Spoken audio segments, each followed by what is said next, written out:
up, my community? If it's your first time, welcome. And if you are returning, welcome back. So today I am bringing another Black business highlight, and I am excited, so excited to introduce my guest today, a beautiful couple, Faith and Michael. How are you? Great. I'm gonna get the book here real quick so I can open it up a little bit. So we have today Faith and Michael Thomas. And Michael, so you are a native of Danville, Virginia, from what I understand. The big city of Danville. The big city of Danville. Yes, I have a friend of mine who is from Danville, Virginia, and I went to visit her church. Her father was the pastor, and we went to visit one time with her, and I was like, wow, yep. I'm from Lexington, North Carolina, so it felt just like home. Just like home. So you are a native of Danville, Virginia, and then Faith, you are a native of Hertford, North Carolina. North Carolina, the big H town, 3,000 strong. Now, where about in North Carolina is Hertford? Okay, most people have heard of Elizabeth City State University. Elizabeth City is about 10 minutes from where I'm from. And so, like I said, we're about 3,000 strong in that great township. So, yes, awesome. you drive right through it on your Elizabeth City State University. Say if you blink, you just might miss it. Miss those golden treasures that come right from there. That's awesome. And so you guys, you are a couple that work together. You are independent nonprofit development and grant writing consultants dedicated to assisting organizations and individuals with achieving exponential growth. So what I would like to do, so this is actually the month of my wedding anniversary, my 1 year wedding anniversary. So what I would love to do first is ask you guys, how did you meet? Or how would you like to describe your love story? Well, I'll give you the short version. Okay. And I'll give you the long version. She ran across me one day and she took one look at me and immediately was overwhelmed of being in love. That's the short version. I have to tell you, this sounds so familiar. My husband likes to say the exact same thing. I don't know. Is this just... It's amazing, isn't it? It's a very familiar story. Listen, well, this is the long and the true story. So the longer short version, because it's still a shorter version than our entire story. We were living in High Point, North Carolina at the time, in an apartment complex, and it was called Ambassador Court. So that's one of the things that we like to share, that we knew even back then, just living on Ambassador Court, that we were supposed to be spokespeople for those that can't speak for themselves, and we're to represent something when people are unable to represent themselves. And my roommate and I, we would always have a Thursday evening prayer service. And so one evening, Michael decided that he was going to knock on our door and he was going to invite himself to our prayer session. And from there, we all just became prayer partners and friends. Really just spending a lot of time praying together, visiting nursing homes, going to hospitals, just really from a friendship level. Mm-hmm. And so he let me know later on that he was actually interested in me because he had seen me from afar, many weeks back, but he never had the opportunity to meet me because I was super busy. I was on my grind, mm-hmm. And that was his opportunity to come and meet me. And so within just a few months, we met in February. We maintained a great friendship all the way up through the summer months. And finally, he let me know his interest. And ironically, some of the key things that he said, I actually had written them down before as to what my expectations were in my husband. And when it aligned up, it was kind of scary. And I was like, oh my God, could it really be the one? And one quick story. So I was kind of waffling about it. And he said, you know what? God is going to give you a dream tonight. And he is going to let you know that I am your husband. He said, you know, Wow. I can't control dreams, but I'm going to put it out there that I believe God is going to speak to you. And lo and behold, I did have a dream, and I won't get into all of the details of it, other than I felt like I had known him for eons, Yeah. that it was a good fit and it was a right fit. So that was in the summer. We were married by that December. So he proposed October. We started dating in the he proposed October. We got married in December, the day after my birthday, 4 days before Christmas. Wow. And now we are in our 19th year. So 19 years later, we're still together. So short courtship, short engagement, but by God's grace, we've made it 19 years. And so what I'll do real quickly is I'll give you just a little backstory from my side of that story. Yes. Yes. I love to hear the perspectives. Basically, when I moved to Ambassador's Court, I would look out the window. And I knew the image of my wife. I always knew for some years from that time that I would marry a businesswoman because I knew that my life would involve business. And I always tell people this, I just throw this short nugget out there. I always tell single people, one of the reasons I say you get married for, you don't marry a person unless you feel like your destiny is wrapped up and tied up in that other person. So I always knew that I would marry a business-minded person. And when I saw her looking out the window, she was carrying a briefcase, which reminded me of, my childhood and Claire Huxtable days when she would carry her briefcase as an attorney. And so I never saw her face. I would just basically see her legs in this briefcase because my view was distorted from my apartment. So, but I knew I had to meet this woman. So one night, now she's reminding me that it was a Thursday, I heard them upstairs singing spiritual songs. I said, well, if God is there, then I must be welcome. So I went upstairs and knocked on the door and invited myself. Now I'll back you up just a few years. I'll back you up in my earliest days of what I like to call being salvation. I had first gave my life over to the Lord, and I was learning of the things of God and learning the word of God and taking on this new lifestyle that many call Christians, some call believers.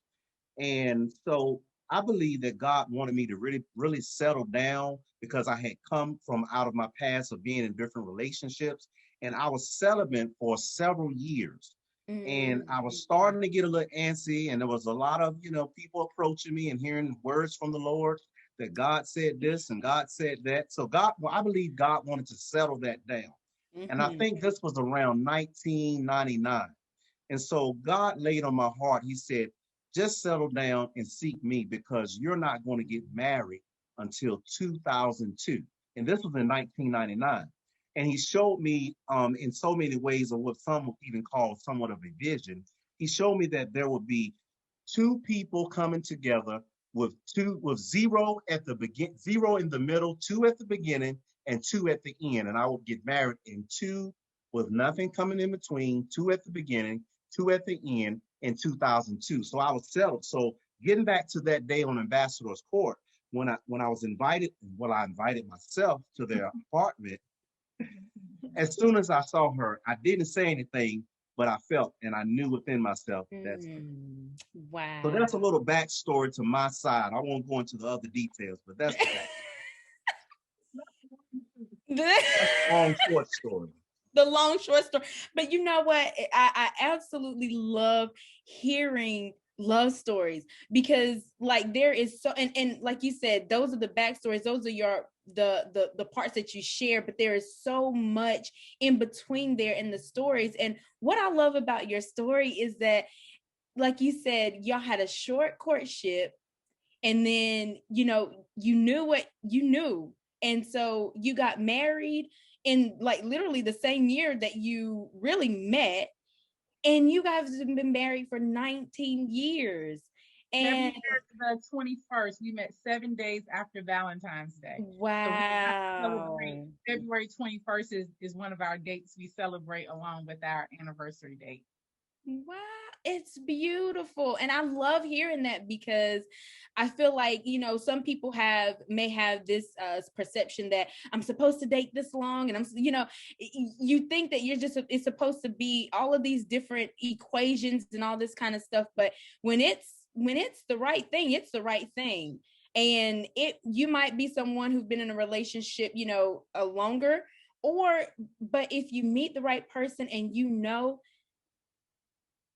and it's a God thing, it's God like, thing. yes, Yes. yes. And I certainly I just appreciate hearing just how amazing God can be and how he weaves our paths together. I always am so amazed with I always say that I'm just so amazed how God could took a little girl from Lexington, North Carolina, in the United States of America, and a little boy in Accra, Ghana, in Africa. And Wow. somehow he can cause our paths to go throughout life and somehow cross each other at the very pinnacle point, because we met at our apartment complex as well. So it's just amazing how God can just allow your past, like throughout your life, every move that you make, somehow he is just so intricate and so amazing to allow your lives to just intersect at the right moment and just like so I always like to say that I don't think that when people when it comes to finding love and things of that nature, there's no formula to it. It's just in your path and your journey is your path and your journey, and whatever time and space that God has for you for that moment to just align, that is your time. There's nothing wrong with you if it hasn't happened yet, because it's just when that moment is supposed to happen, he just lets it happen. So I thank y'all for sharing that with me. Thank you for asking. We love to share our story. Thank you. Absolutely.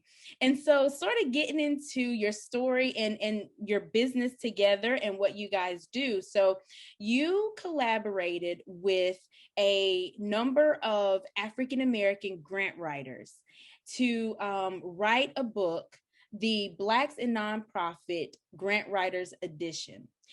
So what I would like to do is ask a little bit more about that project, ask about, your experience in nonprofit and what led to this collaboration and for you guys publishing this book.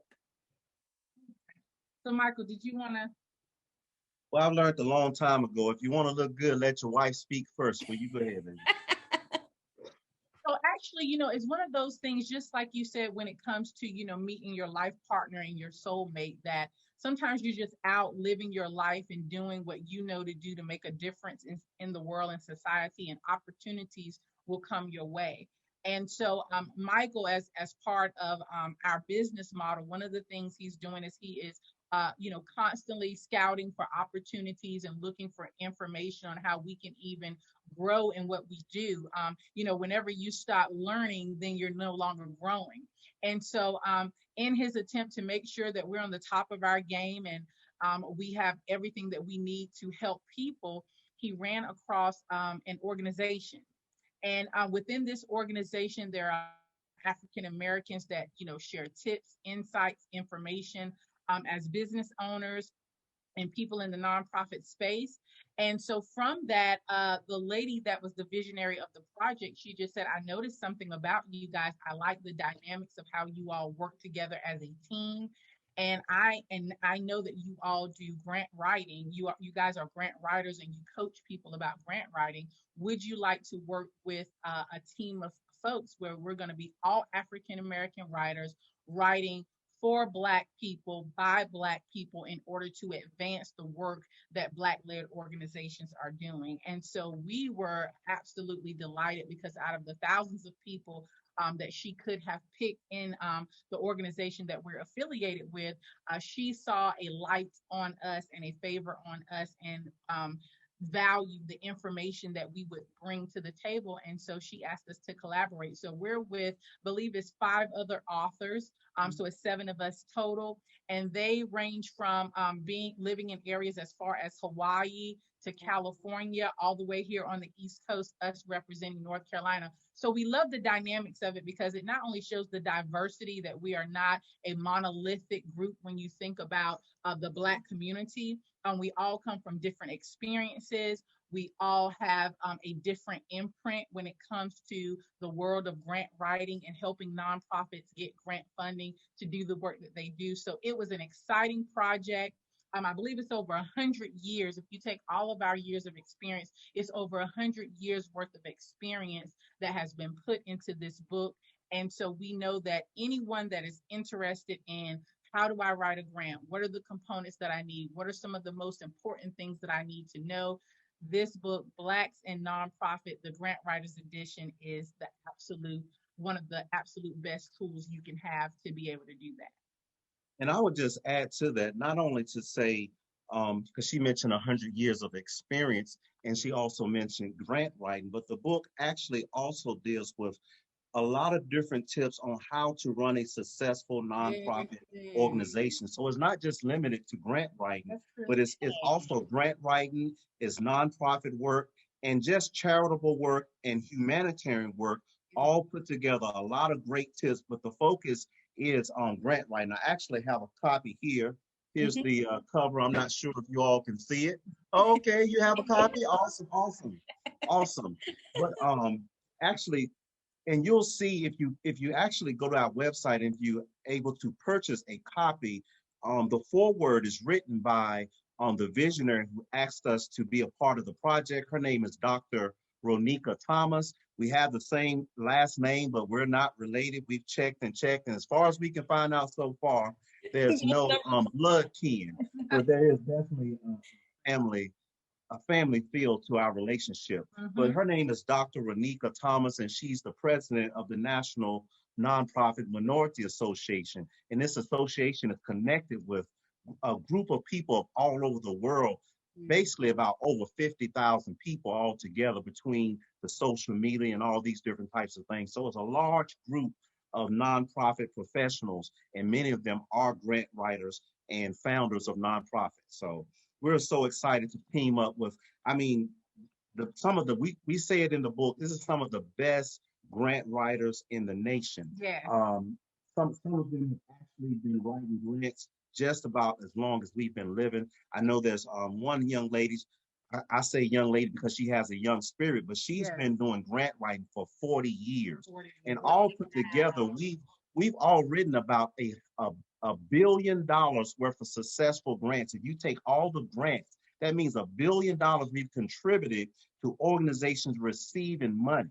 And one of the statistics that we talk about in the book is the narrative that we're trying to change. There's a narrative of something that's transpiring within the nonprofit world, where out of the billions of dollars that are received every year, billions of dollars are given to nonprofit organizations every year.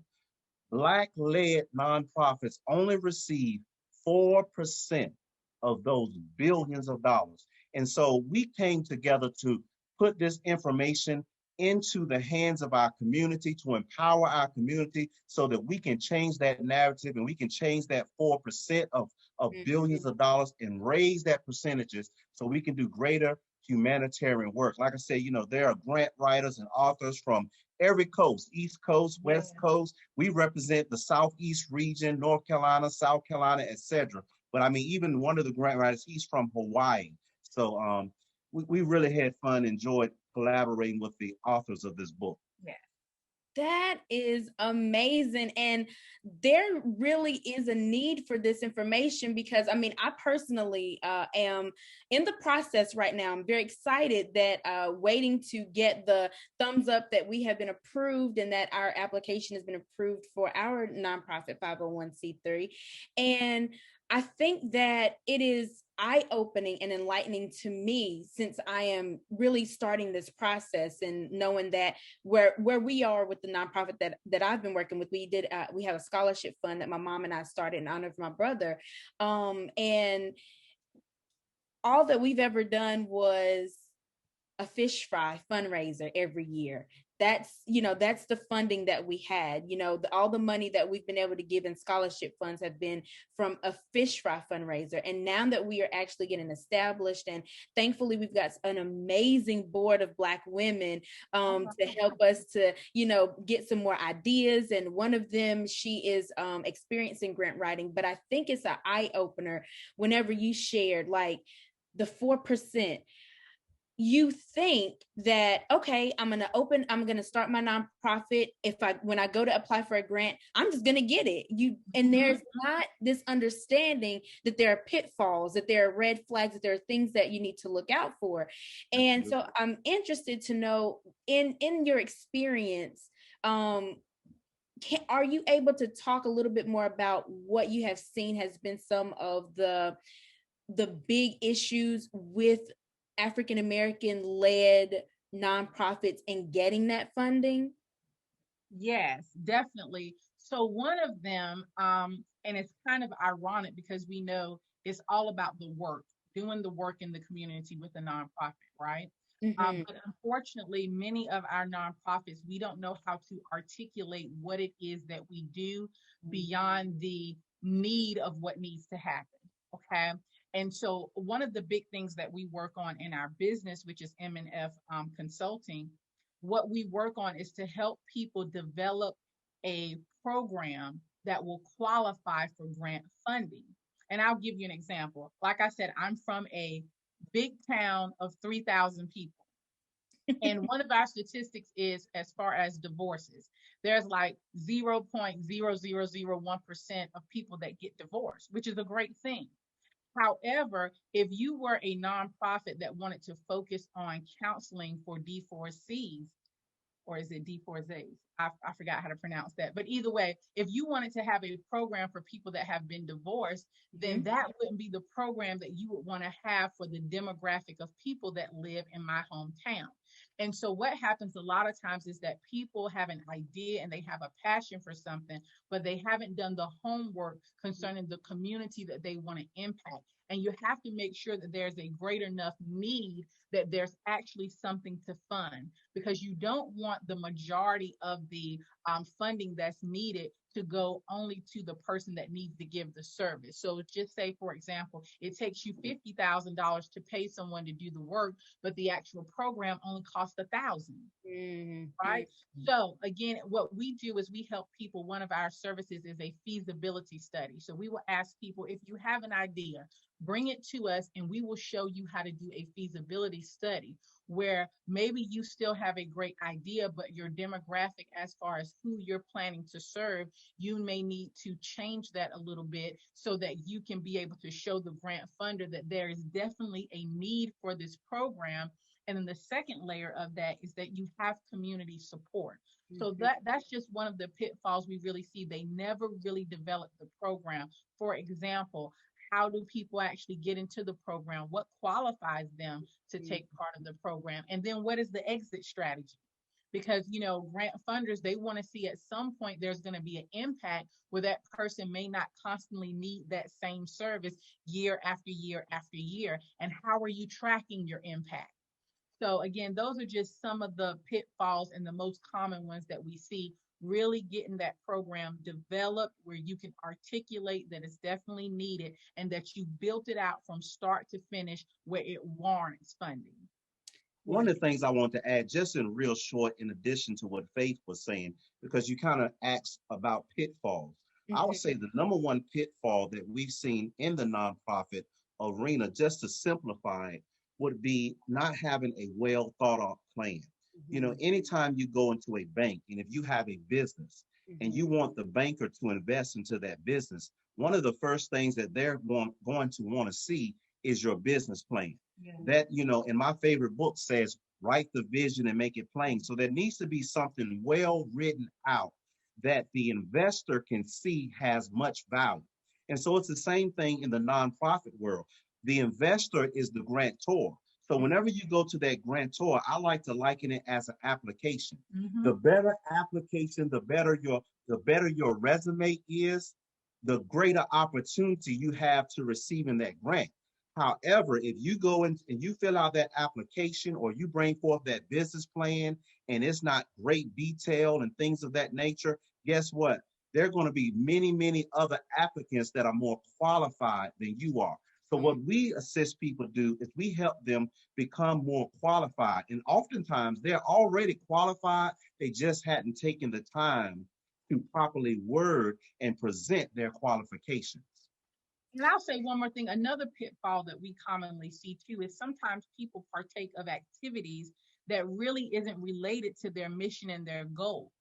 For example, if your mission is to tutor young people after school so that they can become more proficient in STEM, then why are your participants spending a lot of time, say, at the nursing home and volunteering with the people in the nursing home playing checkers with them? Now, is that an awesome thing to do to get our young people involved and to go and visit the elderly and make sure that they have some type of recreation? That's awesome. But if you're spending a lot of time and resources doing those activities, that has nothing to do with the direct impact that you say, I want to tutor students that are going to be better in science and technology and engineering and math. So we see that a lot where I think sometimes people just want to do something. They want to feel like they're doing something with their nonprofit. So they'll just pick up any activity and it's really not related to why you say you exist. And so when you apply for the grant and they ask you, well, what you have been doing in the last 6 months or what you spent expenses on,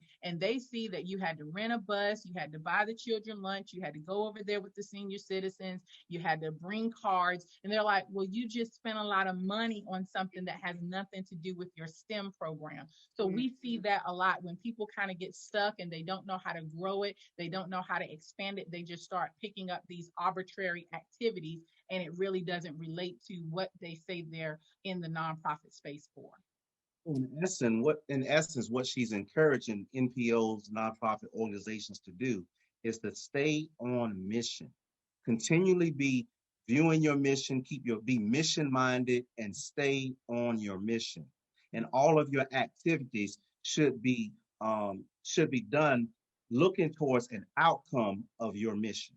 Yes, and we help train boards because board members are key into helping their nonprofit stay on task and to hold each other accountable to what you put in your bylaws as to why you're here. And so we do a lot of training with boards. We call it a board training orientation, but we even work with boards that they've been in existence, 5 years, 6 years, and they still never really had the concept of what it means to be a part of a board and what their responsibilities are to keep that organization accountable to the mission and financially solvent. Wow. Just a wealth of information. What I'm hearing is, number one, the devil is in the details. You have to be very detail oriented, being able to communicate clearly what your purpose is, staying on task with your mission and your vision, and then being able to provide that in a way of excellence. And that is what you guys help to provide to African American and nonprofits in general, but it really helps us in the African American community, because I do believe, like you said, that so many of us, we have such a desire to do something, but yet we don't know quite how to actually go about carrying it out in a professional manner that reads over the right way to the ones who are going to be giving you the money. And so that is just absolutely amazing. I love that. And I wanted to ask you guys about, because in the book I did see that you guys also have a nonprofit organization, I think Propel Forward. Yeah. So I wanted to ask you guys about your nonprofit and, what you guys are, what is Propel Forward all about? Okay. Well, I am getting tongue-tied this evening. Propel Forward Incorporated, it was actually birthed out of the work that Michael and I had always done since we got married. Like I said, we met in a prayer service, and our heart was always to help people. And so when we were in leadership at a particular ministry, we were kind of the go-to people. If anyone was having a hard time, if they were having a hard time paying their rent, their utilities, any domestic violence issues, people would just gravitate to us and say, oh, you can ask Michael and Faith. They know about the local resources.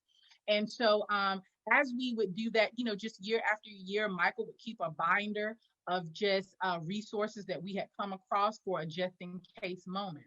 And in his time of just prayer and being in the presence of the Lord, God just began to show him that this work was bigger than just our hands, and that we really needed to get organized and really move forward in the nonprofit space where it requires other people to gather around the vision and for everyone to put their hands to work. Because when you have hundreds of people adding their supply, that is much more than what he and I could do with just 4 hands. And also, we would get our kids involved and more than what our kids could add. And so in a nutshell, Propel Forward, we focus on holistic change, holistic transformation. And what we notice is that there are some nonprofits that focus on food, some nonprofits that focus on shelter, some employment and job opportunities. And what we recognize is most of the time, if a person is having a challenge in one of those areas, they're probably having a challenge in 5 other areas too. So we focus on 6 critical things. So we look at, are your basic needs met? Food, clothing, and shelter. After that, do you have sustainable income? After we make sure that you have sustainable income, do you have community? Do you have a support system around you? And then the last wheel of that spoke is self-development. Are there some challenges that you're having in your personality, in the way that you interact with people, that's constantly causing you to sabotage your advancement? And so by making sure that we look at all 6 of those things and provide resources that address all of that, what we tell people is there are going to be challenges in this life. There's going to be trouble, right? However, if you have made sure that you have the right package of resources, that challenge should not set you back 10 years. It may be a temporary discomfort. You may have to, change, from steaks to a little beanie and weenies, but you will be able to get through because you have the temperament. You've been working on your soul and your self-development. You've been working on your community where you're not wearing out that one family member that can constantly give you $100 and now they may be running short. No, we're going to expand our community to be able to have several people that we can lean on for different reasons. And then, of course, there's always your resources for your food, clothing, and your shelter, and for your job placement and employment. So we work with people. If they're ready for true transformation, then they can contact our nonprofit, and we will make sure that they get in self-development classes and they can expand their community. However, if they're not ready for that full change, they still can use our online resource system, which they can go on propelforward.org.